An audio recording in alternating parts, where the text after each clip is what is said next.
నమస్తే, welcome to 95 news. ముందుగా బులెటిన్లో హెడ్లైన్స్ చూద్దాం. పాలమూరులోని ప్రతి పల్లెకు కృష్ణమ్మ రాబోతుందన్న మంత్రి నిరంజన్ రెడ్డి. అందుకే ఇంటింటికి కూడా కృష్ణమ్మ అని పేరు పెట్టుకుంటానని వెల్లడి.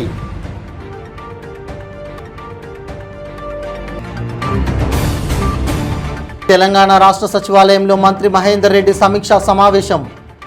గనుల శాఖ దేశంలోనే అద్వితీయ ప్రగతి సాధించడం అభినందనీయమని వెల్లడి.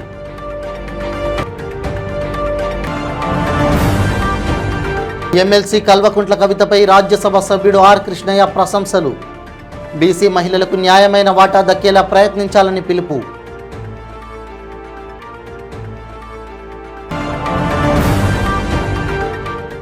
చంద్రబాబు 40 ఏళ్ల రాజకీయ జీవితంలో మచ్చలేని నాయకుడన్న ఎంపీ కేశినేని నాని. విజయవాడ అభ్యర్థిగా టీడీపీ నుంచే ఎంపీగా పోటీ చేస్తానని వెల్లడి. ఇక ఇప్పుడు బులెటిన్లో డీటెయిల్స్ చూద్దాం. పాలమూరు రంగారెడ్డి ఎత్తిపోతల పథకం నిర్మాణంలో భాగస్వామిని కావడం చిరస్మరణీయమైన అంశంగా భావిస్తున్నానని మంత్రి నిరంజన్ రెడ్డి అన్నారు. తన ఇంటికి కూడా కృష్ణమ్మ అని పేరు పెట్టుకున్నానన్నారు. పాలమూరు ప్రజల ఆకలి దాహర్తి తీర్చేది కృష్ణమ్మ అని ఆనాడే ఆ పేరు పెట్టుకున్నానన్నారు. పాలమూరులోని ప్రతి పల్లెకు కృష్ణమ్మ రాబోతుందన్నారు. ఈ సందర్భాన్ని ప్రతి ఒక్కరం సంతోషంగా స్వాగతిద్దామని పిలుపునిచ్చారు.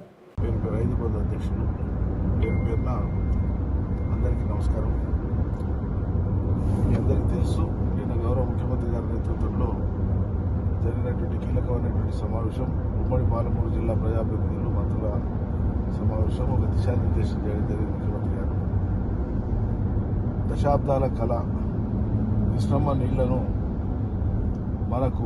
మన పొలాలకు మళ్లించేటువంటి ఒక మహాభగీరథ ప్రయత్నాన్ని ముఖ్యమంత్రి గారు అనేక ఒడిదొడుకులను తట్టుకొని అనేక అవరోధాలను అధిగమించి మాట నిలబెట్టుకున్నారు. ప్రపంచంలోనే అతి భారీ, గతంలో మనం ఆసియాఖండం అనుకున్నాము, కానీ లిఫ్ట్ ఇరిగేషన్ ఎక్స్పర్ట్ వెంటారెడ్డి గారు చెప్పిన దాని ప్రకారంగా ప్రపంచంలోనే అతిపెద్ద లిఫ్ట్ ఇరిగేషన్గా ఇవాళ పాలమూరు లిఫ్ట్ ఇరిగేషన్, పాలమూరు రంగారెడ్డి ఎత్తిపోతల పథకం రికార్డులకు ఎక్కుతున్నది. ఒక్కొక్క పంపు 145 మెగావాట్ల పంపు, 4 దశల్లో ఉండేటువంటి పంపులు మొత్తం కలిపి 35 పంపుకొని మనమే కృష్ణా జలాలను సాధించుకున్నాం. కానీ ఆ ప్రాజెక్టులు ఉమ్మడి రాష్ట్రం ఉన్నప్పుడు మొదలుపెట్టినాయి. పనులు పూర్తి కాకపోయినా మనం పనులు పూర్తి చేసినాం. కానీ పాలమూరు రంగారెడ్డి ఒక్కటే 12,30,000 ఎకరాలకు నీళ్ళిచ్చే ప్రాజెక్టు, అతి భారీ ప్రాజెక్టు. నేను ఇంతకుముందు చెప్పినట్లు ఇది ప్రపంచంలోనే అతిపెద్ద లిఫ్ట్ ఇరిగేషన్ స్కీమ్. కాబట్టి ఇంత పెద్ద ప్రాజెక్టును మనం రాష్ట్రం సాధించుకొని మన నేతృత్వంలో మనం ఒక ప్రాజెక్టును రూపకల్పన చేసుకొని దాన్ని పూర్తి చేసుకొని ఆ ఫలాలు రైతాంగానికి ఇచ్చేటువంటి సందర్భం ఆసన్నమైంది. రేపు 16వ తారీఖు నాడు వెటరన్ అంటే ఇంతకుముందు మోటార్లను డ్రై రన్ చేస్తారు, నడిపి చూస్తారు. నెలలో చేయవలసిన పనిని ఉద్దేశపూర్వకంగా తాత్సారం చేసి 9.5 సంవత్సరాల దాకా ఇప్పటికీ తేల్చకుండా పెండింగ్ పెట్టడం మూలంగా కూడా మనకు అదొక ప్రధాన అవరోధమైంది. అయినా వాళ్ళు సాంకేతికంగా ఎన్ని రకాల ఇబ్బందులు పెడితే దానికి ప్రతిగా మనం మార్గాలు వెతుక్కొని మన సాంకేతిక మార్గాలను మనం చట్టబద్ధ సంస్థల ముందు పెట్టి అనేక రకాల అనుమతులను మనం సాధించినాం. వాళ్ళు ఎన్నో ఇబ్బందులు పెట్టే ప్రయత్నం చేసినా మనం చట్ట పరిధిలో, రాజ్యాంగ పరిధిలో మనం తీసుకోవాల్సినటువంటి అనుమతులు ఏ పద్ధతిలో తీసుకోవాలో వ్యూహానికి ప్రతి వ్యూహం మళ్ళీ ముఖ్యమంత్రి గారు ఒక్కొక్క పీఠముడిని విప్పుకుంటా జటిలంగా ఉండేటువంటి అంశాన్ని సరళతరం చేసుకుంటూ ప్రాజెక్టును మనం పనులు పూర్తి చేసుకుంటూ వచ్చినాం. అయినా సరే ఒక్కడు కాదు 1000 మంది చంద్రబాబు నాయుడు అడ్డుపడినా పాలమూరు రంగారెడ్డి ప్రాజెక్టును చేపడతా, పూర్తి చేస్తా, పాలమూరు రైతుల కాళ్లను కృష్ణానది నీళ్లతో కడుగుతా, కృష్ణానది నీళ్లను కలశాలతో తీసుకుని వచ్చి ఉమ్మడి పాలమూరు జిల్లాలో ఉండేటువంటి ప్రతి దేవాలయము, ప్రతి ప్రార్థనా మందిరంలో అభిషేకం చేస్తామని చెప్పి ప్రతిజ్ఞ చేసినారు. ఆ తదుపరి జరిగిన పరిణామాలన్నీ మనం గమనిస్తూ వచ్చాం. రాష్ట్ర సమాచార పౌర సంబంధాలు, గనులు, భూగర్భ వనరుల శాఖ మంత్రి డాక్టర్ పట్నం మహేందర్ రెడ్డి గనులు, భూగర్భ వనరుల శాఖపై ఉన్నతాధికారులతో డాక్టర్ బిఆర్ అంబేద్కర్ తెలంగాణ రాష్ట్ర సచివాలయంలో సమీక్ష సమావేశం నిర్వహించారు. రాష్ట్ర ప్రభుత్వ ప్రధాన కార్యదర్శి శాంతి కుమారి, గనుల శాఖ డైరెక్టర్ కాత్యాయని, టీఎస్ఎండిసి ఎండి మల్సూర్ ఇతర ఉన్నతాధికారులతో సమీక్షించారు. రాష్ట్రంలో 2014 ఆర్థిక సంవత్సరం నుండి ఇప్పటి వరకు శాఖ సాధించిన విజయాలను మంత్రికి వివరించారు. మంత్రి మాట్లాడుతూ గనుల శాఖ దేశంలోనే అద్వితీయ ప్రగతి సాధించడం అభినందనీయమన్నారు. రాష్ట్ర ప్రజానీకానికి ఎలాంటి ఇబ్బందులు లేకుండా వారికి అవసరమైన ఇసుకను సరసమైన ధరలకు అందించాలని అధికారులకు సూచించారు.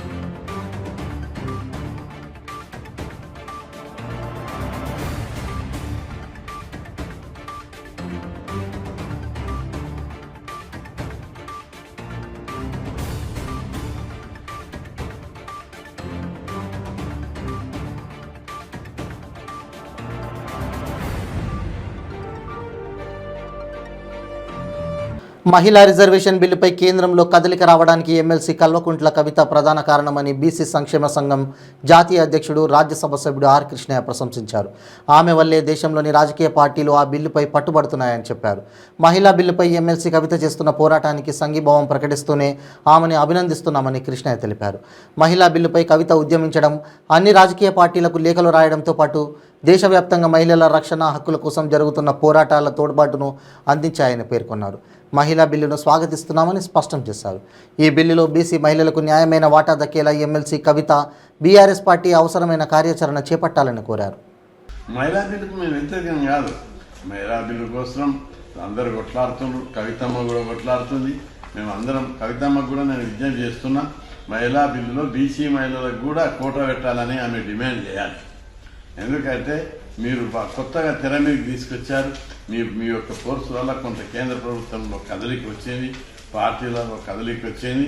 కాబట్టి కవితమ్మ మహిళా బిల్లులో బీసీ మహిళలకు కూడా కోట కల్పించాలని ఈ డిమాండ్ను కూడా పార్టీ పరంగా ఆమె నాయకురాలుగా బీసీలకు మద్దతుగా రావాలని నేను విజ్ఞప్తి చేస్తున్నాను. కంచికచర్ల ఏకత్వ ఇంటర్నేషనల్ స్కూల్ భూమి పూజ కార్యక్రమానికి విజయవాడ ఎంపీ కేశినేని నాని హాజరయ్యారు. ఎంపీ కేశినేని మాట్లాడుతూ దేశ రాజకీయాల్లో చంద్రబాబు చాలా నిజాయితీ గల వ్యక్తి అని, చంద్రబాబు 40 సంవత్సరాల రాజకీయ జీవితంలో అవినీతి అనే మచ్చలేని నాయకుడు అన్నారు. ఐటీ నోటీసులు పెద్ద విషయం కాదు, దానికి వివరణ ఇస్తారన్నారు. ఇవన్నీ తాత్కాలికం మాత్రమే అని, తాను టీడీపీలోనే ఉన్నానని, వచ్చే ఎన్నికల్లో విజయవాడ అభ్యర్థిగా టీడీపీ నుంచి ఎంపీగా పోటీ చేస్తానని తెలిపారు. నోటీసే కదా, ఇట్లాంటి నోటీసులు వస్తూ ఉంటాయి, దానికి ఎక్స్ప్లెనేషన్ ఇస్తారు. ఎక్స్ప్లెనేషన్ ఇస్తే సాటిస్ఫై అవుతారు. ఏముంది ఇప్పుడు దాంట్లో పెద్ద ఇష్యూ కదా అది. ఇవన్నీ ఇప్పుడు మొత్తం మీకు ఏమైందంటే పొలిటికలైజ్ అయిపోయింది. ఇవన్నీ కూడా నిజంగా చంద్రబాబు గారికి నోటీసులు వచ్చినాయా లేదా అంటే, వచ్చినా కూడా సమాధానం చెప్పుకునే నిబద్ధత, కమిట్మెంటు చంద్రబాబు నాయుడు గారి దగ్గర ఉంది. పెద్దపల్లి జిల్లా కేంద్రంలోని ప్రధాన ఆసుపత్రిని జిల్లా కలెక్టర్ ముజామిల్ ఖాన్ ఆకస్మిక తనిఖీ చేశారు. తనిఖీలలో భాగంగా హాస్పిటల్లో పేషెంట్ల వద్దకు వెళ్లి వారి క్షేమ సమాచారం తెలుసుకున్నారు. అనంతరం హాస్పిటల్ కలియ తిరుగుతూ ప్రజలకు ఏమేమి అందుబాటులో ఉన్నాయో, ఇంకా ఏమి కావాలో సూపరింటెండెంట్ రమాకాంత్ను అడిగి తెలుసుకున్నారు. అలాగే సూపరింటెండెంట్ మాట్లాడుతూ కొన్ని అభివృద్ధి పనులకు ప్రపోజల్ పెట్టామని తెలిపారు.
ఈరోజు జిల్లా ఆసుపత్రిని మన గౌరవనీయులైన కలెక్టర్ గారు ఆకస్మికంగా తనిఖీ చేసి ఆసుపత్రిలో కొన్ని అభివృద్ధి కార్యక్రమాలకు వెంటనే సార్ ప్రపోజల్స్ పెట్టమన్నారు. వాటిని వెంటనే యుద్ధ ప్రాతిపదికన పెడితే మనకు వెంటనే శాంక్షన్ చేస్తామని చెప్పారు.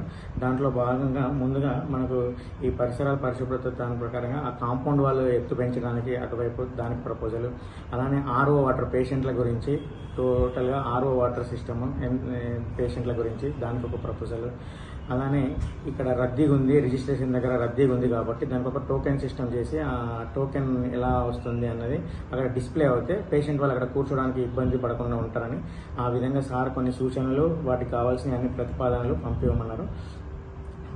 ఆ తర్వాత ఇంక ఇక్కడ జరుగుతున్న ఆపరేషన్ల గురించి వాటి గురించి అన్ని అడిగి తెలుసుకున్నారు. పేషెంట్లకు ఏమన్నా ఇబ్బందులు ఉన్నాయా అని కూడా అడిగి దానికి సంబంధించిన అన్ని ఏవైతే మనకి ఇక్కడ ఉన్నాయో, మనకు అలాగే ఇక్కడ ల్యాబ్ కూడా కొంచెం తక్కువ అవుతుంది అంటే పరికరాలు లేకపోవడం వల్ల అంటే అవి కూడా ప్రపోజల్స్ వెంటనే పెట్టమన్నారు. సో ఇవన్నీ పెట్టి మనకు సార్ వెంటనే శాంక్షన్ చేస్తామని చెప్పారు. వైఎస్ఆర్ కడప జిల్లా ప్రొద్దుటూరు వైసీపీ ఎమ్మెల్యే రాచమల్లు శివప్రసాద్ రెడ్డి తన మొదటి కుమార్తె పల్లవికి దగ్గరుండి ప్రేమ వివాహం జరిపించారు. పవన్ అనే యువకుడితో సాంప్రదాయబద్ధంగా బొల్లవరంలోని వెంకటేశ్వరి ఆలయంలో పెద్దల సమక్షంలో వివాహం జరిపించారు. అనంతరం సబ్ రిజిస్ట్రార్ కార్యాలయంలో రిజిస్ట్రేషన్ చేయించారు. కలిసి చదువుకున్న రోజుల్లో ఇష్టపడడంతో డబ్బు, హోదా, కులానికి విలువ ఇవ్వకుండా ఇష్ట ప్రకారమే పెళ్లి చేశామన్నారు.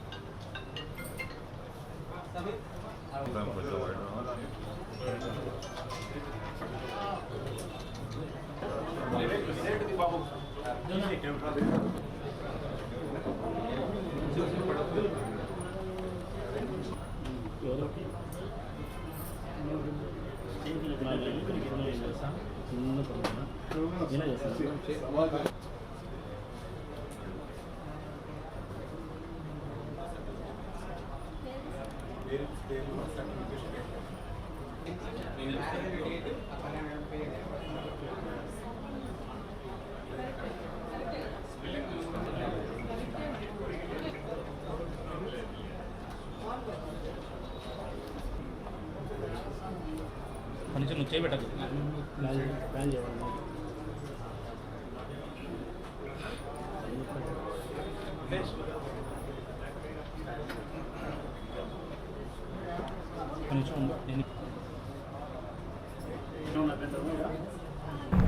ఈ సందర్భంగా నేను ప్రజలకు చెప్పేది ఒకటే, ఏ ఆడపిల్లైనా మనసు ఒక చోట, మను ఒక చోట చేరాదు. పూర్తి పరిపక్వత వచ్చిన అమ్మాయిని, పూర్తి మెచ్యూరిటీ వచ్చిన అమ్మాయిని వారి యొక్క స్వేచ్ఛకు, వారి యొక్క అభిప్రాయ గౌరవానికి ప్రాధాన్యత ఇవ్వాల్సిన అవసరం ఉంది. ఒకవేళ మన కూతురు ఏదైనా సరైన నిర్ణయం తీసుకోకపోతే సరైన సలహా ఇవ్వాల్సిన బాధ్యత మాత్రమే మనకుంది. ఆ బాధ్యత 1-2 సార్లు ఇచ్చిన తర్వాత అందులో కష్టమో నష్టమో నేను భరించగలుగుతాను, నేను ఇష్టపడిన అబ్బాయితో పెళ్లి చేసుకోవడంలో నాకు ఆనందం ఉంది అని సంపూర్ణమైనటువంటి ఒక స్త్రీ కోరుకునే తర్వాత ఆమె అభిప్రాయాన్ని గౌరవించి మనసు కలిగిన వారితో వివాహం చేయడమే ధర్మం. అందుకే మీ అందరికీ నాయకునిగా కొనసాగే నేను ఆదర్శవంతమైన జీవితాన్ని కొనసాగాలనే ఉద్దేశంతో ఒక స్త్రీ యొక్క ఉద్దేశాన్ని, ఒక బిడ్డ యొక్క ఉద్దేశాన్ని, సంపూర్ణమైనటువంటి జ్ఞానం కలిగిన కూతురు ఉద్దేశాన్ని గౌరవించి కులాంతర వివాహాన్ని ప్రోత్సహిస్తూ ఒక పేదవానికి ఇచ్చి ఈరోజు నా కూతుర్ని సంతోషంగా వివాహం చేసిన. రాగినాయ పైసా ఖర్చు కాకుండా, ఆస్తులకు ప్రాధాన్యత ఇవ్వకుండా, కులానికి ప్రాధాన్యత ఇవ్వకుండా ఆ పిల్లవాడు చదువుకునేవాడు, MBA చేసినాడు, హైదరాబాద్. కాంగ్రెస్ అగ్రనేత రాహుల్ గాంధీ నేతృత్వంలో భారత్ జోడో యాత్ర ప్రారంభించి ఏడాది పూర్తవుతున్న సందర్భంగా కాకినాడలో జిల్లా కాంగ్రెస్ పార్టీ ఆధ్వర్యంలో పార్టీ శ్రేణుల్లో పాదయాత్ర చేపట్టారు. కాకినాడ నగరంలోని భానుగుడి సెంటర్లో గల మాజీ రాష్ట్ర మంత్రి PCC మాజీ అధ్యక్షులు స్వర్గీయ మల్లిపులి పల్లంరాజు విగ్రహం వద్ద పార్టీ PCC సభ్యులు ఆకుల వెంకటరమణ, పార్టీ నగర అధ్యక్షులు దాట్ల గాంధీరాజు, INTUC నాయకులు తాళ్ళూరి రాజు, పార్టీ జిల్లా అధ్యక్షులు డాక్టర్ చిలుకోటి పాండురంగారావు సమక్షంలో పూలమాలలు వేసి ఘనంగా నివాళులర్పించారు.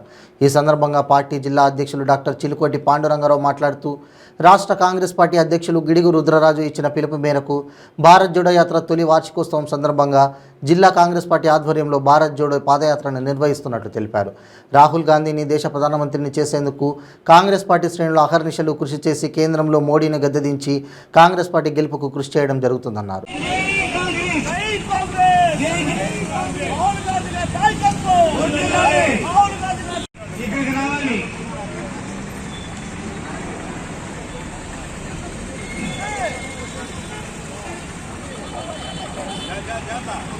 ఈరోజు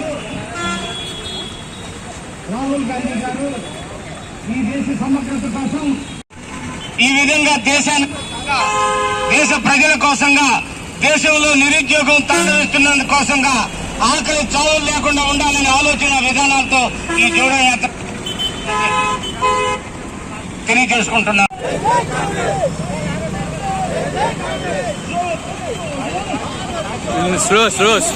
నెమ్మదిగా జై కాంగ్రెస్, జై కాంగ్రెస్. రాహుల్ గాంధీ కోసం భారతదేశం అంతా పర్యటించాలా, ఈ దేశ ప్రజల యొక్క ఆలోచన విధానాలు తెలుసుకొని దేశ సమగ్రత కోసం ఈ దేశంలో నిరుద్యోగాన్ని నిర్మూలించాలనే ఆలోచనతో భారత జోడో యాత్ర మొదలుపెట్టి ఈనాటికి 1 సంవత్సరం అయింది. అందులో భాగంగా ఈ జోడో యాత్రలో ఎటువంటి నిర్ణయాలు కాంగ్రెస్ వర్కింగ్ కమిటీ ఆయన యొక్క ఆలోచన విధానాన్ని వర్కింగ్ కమిటీకి చెప్పి ఈ దేశ ప్రజలకి ఏది చేస్తే బాగుంటుంది, ఏది చేయాలి, గతంలో కేంద్రంలో కానీ రాష్ట్రంలో ఉన్నటువంటి ప్రభుత్వాలు ఇటువంటి విధానాలు చేయకుండా ప్రజలు పేదవాళ్ళుగా ధనవంతులు మరీ ధనవంతులుగా మారిపోయే ఆలోచన విధానం కేంద్ర రాష్ట్ర ప్రభుత్వాలు కలిగి ఉంది. అటువంటి దాన్ని పారదోలనే సంకల్పంతో ఆయన భారత్ జోడో యాత్రను ప్రవేశపెట్టి ఘన విజయాన్ని సాధించారు. సంవత్సరం పూర్తయిన సందర్భంగా ఈరోజు మేము కూడా ఒక 4 కానీ 5 కిలోమీటర్లు భారత్ జోడో యాత్ర నిర్వహించాలని ఈ యొక్క కాకినాడ పార్లమెంటు జిల్లాలో అందరి ఇన్ఛార్జీల యొక్క సహకారం, అదేవిధంగా గ్రామ కార్యకర్తల నాయకుల యొక్క సహకారంతో ఈ కార్యక్రమాన్ని మొదలుపెట్టడం జరిగింది తెలియజేసుకుంటూ, ఈ కార్యక్రమానికి వచ్చినటువంటి ఈ కాంగ్రెస్ నాయకులకి, కార్యకర్తలకి, ఇన్ఛార్జీలకి పేరు పేరున నమస్కారాలతో కూడిన వందనాలు తెలియజేసుకుంటూ సెలవు తీసుకుంటున్నాను. కర్నూలు జిల్లా ఆస్పరి మండల కేంద్రంలోని గురువారం రోడ్డు ప్రమాదం జరిగింది. ఎదురెదురుగా వస్తున్న 2 ఆటోలు ఢీకొన్నాయి. ఆటోలో ప్రయాణిస్తున్న 5గురికి గాయాలు కావడంతో వెంటనే 108 వాహనంలో ఆలూరు ప్రభుత్వ ఆసుపత్రికి తరలించారు. రోడ్డు ప్రమాదంలో గాయపడ్డ వారు ఆస్పరి, జోహారపురం గ్రామాలకు చెందిన వ్యవసాయ కూలీలు. వీరిలో 2 పరిస్థితి విషమంగా ఉండడంతో కర్నూలు ప్రభుత్వ ఆసుపత్రికి తరలించారు.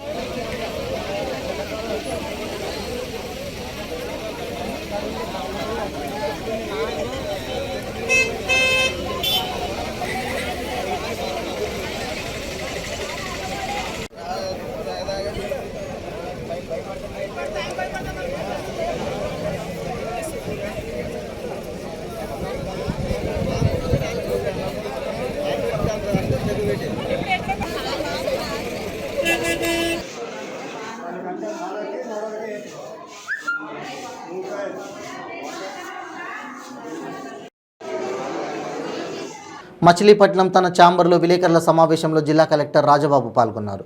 కలెక్టర్ మాట్లాడుతూ ఇకపై ప్రజలకు చేరువుగా జగనన్నకు చెబుదాం కార్యక్రమం నిర్వహిస్తామన్నారు. మండల పరిధిలోని సైతం ఈ కార్యక్రమానికి ప్రణాళికలు పూర్తి చేశామన్నారు. నియోజకవర్గం స్థాయిలో ఒక మండలానికి 1 రోజు సమయం ఇవ్వడం జరుగుతుందని, ఈ అవకాశాన్ని ప్రజలు ఉపయోగించుకోవాలని కోరారు. మీద పెట్టడం జరిగింది. సో అందులో స్పందనలో వచ్చినటువంటి పిటిషన్స్, ఒక్కొక్క పిటిషన్ 2-3 డిపార్ట్మెంట్ కలిసి ఉండడం వల్ల ఆ పిటిషన్ యొక్క పరిష్కారం సరిగ్గా జరగట్లేదు అనే ఒక ఆలోచనతో దానికి ఇంకా మెరుగైన రీతిలో పబ్లిక్ గ్రీవెన్సెస్ అడ్రస్ చేయాలనే ఉద్దేశంతో జగనన్నకు చెబుదామనే ఒక కార్యక్రమాన్ని ప్రారంభించడం జరిగింది.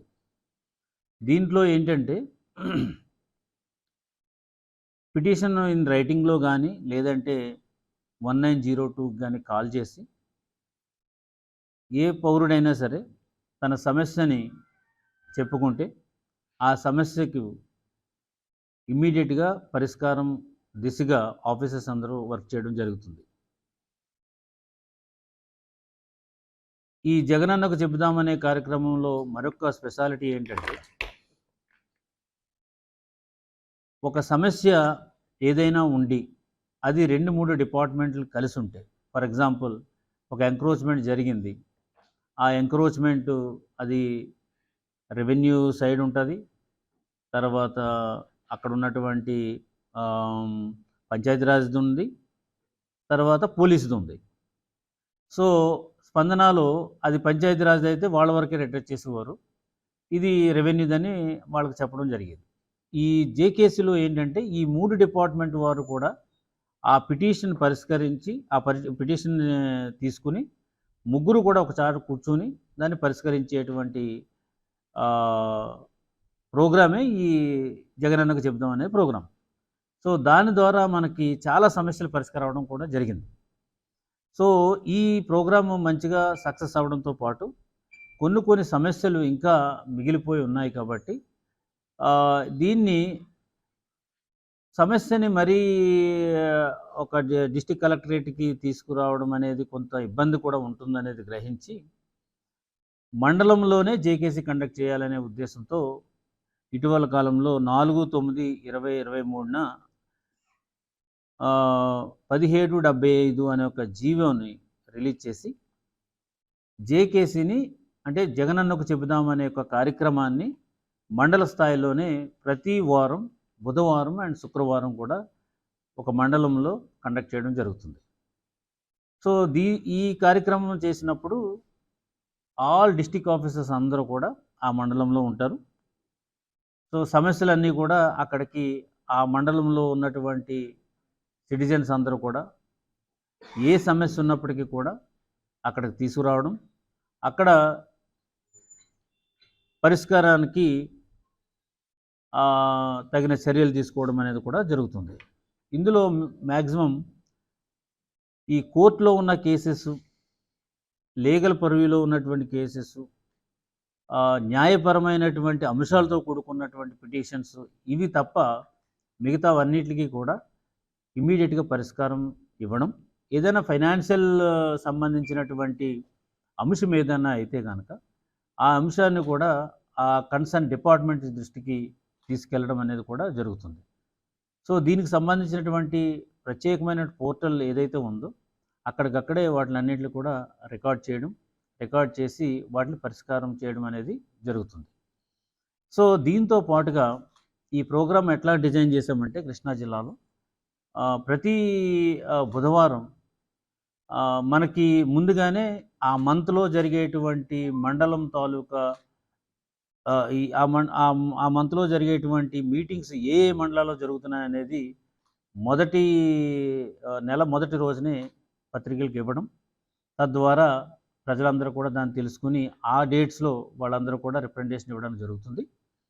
రెండోది, ఆ రోజు క్యాంప్ రోజు అందరు ఆఫీసర్స్ ఉంటారు కాబట్టి ఆ ఆఫీసర్స్ అక్కడికి పిటిషన్స్ అన్నీ కూడా తీసుకురావడం, పొద్దున్న 10:30కి స్టార్ట్ అవుతుంది, 12-12:30 వరకు కూడా ఈ పిటిషన్స్ తీసుకునే కార్యక్రమం చేసిన తర్వాత 12:30 నుంచి 1:30 వరకు కూడా వచ్చిన పిటిషన్స్ అన్నిటిని కూడా సెగ్రిగేట్ చేసుకుని, సో ఆఫ్టర్ కలిసి అక్కడే కూర్చుని అక్కడ పరిష్కారం చెప్పడం ఒకటి అవుతుంది. రెండోది ఏంటంటే ఇది సమస్య పరిష్కారం కాకపోతే ఏ విధముగా సమస్య పరిష్కారం అవుతుందో కూడా అనేది కూడా ఆ యొక్క సిటిజన్స్కి తెలియజేసే యొక్క కార్యక్రమం కూడా ఇందులో జరుగుతుంది. సో బేసిక్గా ఇంటెన్షన్ ఏంటంటే సమస్యతో ఎవరు కూడా సఫర్ కాకూడదు.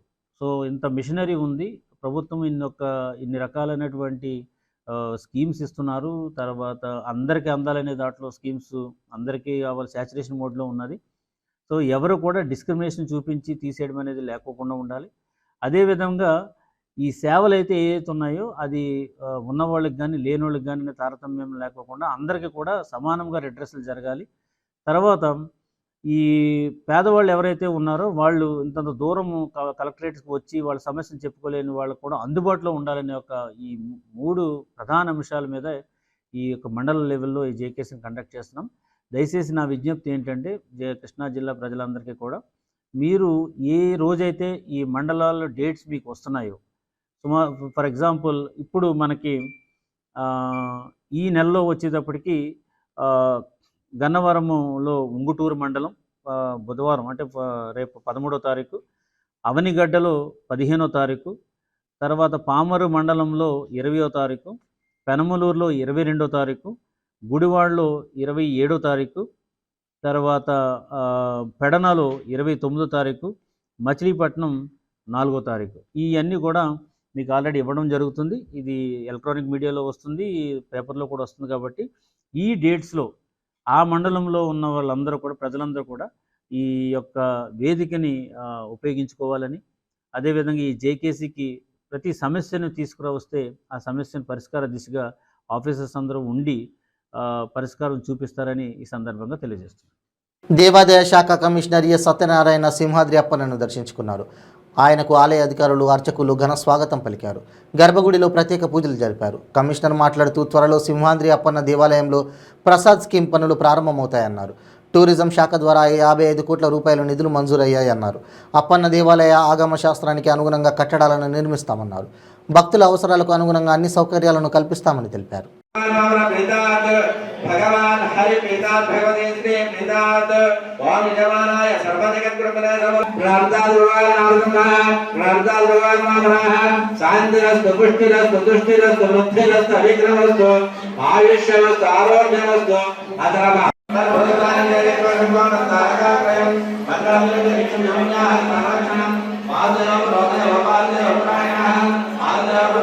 స్వామిన్యే నమః. ఇప్పుడు ముఖ్యంగా ఈరోజు ఇక్కడికి రావడంలో ముఖ్య ఉద్దేశం ఏంటంటే, మనకి గవర్నమెంట్ ఆఫ్ ఇండియా వారు ప్రసాదం స్కీమ్ కింద టూరిజం డిపార్ట్మెంట్ ద్వారా మనకి దరిదాపు 55 కోట్ల రూపాయలు మంజూరు చేయడం జరిగింది. గత 3 సంవత్సరాల నుంచి దీనికి టూరిజం వారు ఏదైతే దీనికి ప్రపోజల్ పంపించడం, దానికి భారత ప్రభుత్వం నుంచి దఫాలుగా ఇక్కడ ప్రసాదం కింద భక్తులకి ఇటువంటి మెరుగైన వసతులు కల్పించాలి. తద్వారా మనకి ఉన్నటువంటి ఆధ్యాత్మికమైనటువంటి ఏవైతే ఉన్నాయో కార్యక్రమాలను ప్రజల్లో పెంపొందించాలనే ఉద్దేశంతో ప్రసాదం స్కీమ్ పెట్టడం జరిగింది. సో దానిలో భాగంగానే మనకి ఇప్పుడు ఈరోజు సింహాచలంలో బులెటిన్ ముగించే ముందు హెడ్లైన్స్ మరోసారి. పాలమూరులోని ప్రతి పల్లెకు కృష్ణమ్మ రాబోతుందన్న మంత్రి నిరంజన్ రెడ్డి. అందుకే ఇంటింటికి కూడా కృష్ణమ్మ అని పేరు పెట్టుకుంటానని వెల్లడి.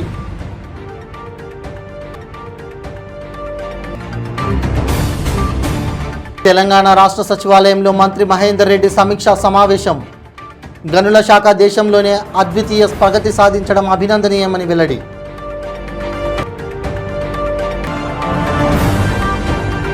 ఎమ్మెల్సీ కల్వకుంట్ల కవితపై రాజ్యసభ సభ్యుడు ఆర్ కృష్ణయ్య ప్రశంసలు. బీసీ మహిళలకు న్యాయమైన వాటా దక్కేలా ప్రయత్నించాలని పిలుపు.